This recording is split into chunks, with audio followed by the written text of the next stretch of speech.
எம்எல்ஏவாகி அமைச்சராகி chairman ஆகி mayor ஆகி contract எடுப்பதில் இந்த திமுக அதிமுக கட்சிகளுக்குள்ளேயே உள்கட்சிக்குள்ளேயே முரண் ஏற்படும். மாவட்ட செயலாளர் ஒதுக்குவாங்க. இப்போ திருச்சிக்குள்ளே பார்த்தீங்கன்னா ரெண்டு பிரிவாக இருப்பாங்க, புதுக்கோட்டையில் 2 பிரிவாக இருப்பாங்க. ஆளும் கட்சியில் சொல்கிறேன் பிரிவாக இருப்பாங்க. பொறுப்புகள் வரும்போது பணம் வரும்போது இவன் பொறுப்புக்கும் வரல. இன்னும் கையில் பணத்தை பார்க்க ஆரம்பிக்கலை. தமிழ்நாட்டு மக்களுக்கு ஒரு பிரச்சனைனா இந்த விஜய் நிற்பான் அப்படின்னு வரல. இப்போ கட்சிக்காரருக்கு ஒரு பிரச்சனையை கட்சி மாவட்ட செயலாளர் இப்படி பேசுகிறானே, இது வரைக்கும் ஆச்சு. இந்த சமூக வலைதளங்கள் காணொலி கிட்டத்தட்ட 2 நாளாக பகிரப்படுது. கட்சி தலைமையிலேருந்து ஒரு நடவடிக்கை எடுக்கப்படல. அங்கே நேராக இதை பற்றி நடவடிக்கை எடுக்க வேண்டிய தாவேக்கா கூட்டம் போட்டு கரூரில்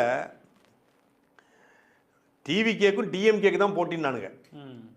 நாம் கேள்வி தான் கேட்டோம், தாவேக்காவோட கொள்கை என்னன்னு கேள்வி கேட்டோம். ஒவ்வொரு முறையும் அந்த கேள்வி தான் கேட்குறோம். விஜய் அவர்கள் மீது தனிப்பட்ட விமர்சனம் வைக்கல. விஜயுடைய குடும்பத்தாரை பற்றியோ அவருடைய தனி மனித ஒழுக்கத்தை பற்றியோ அவருடைய பர்சனல் லைஃப்பை பற்றியோ பேசவே இல்லை. நீங்கள் இவ்வளோ கடுமையான கேள்வி கேட்டால் உங்களுக்கு கோவம் வரும்ல.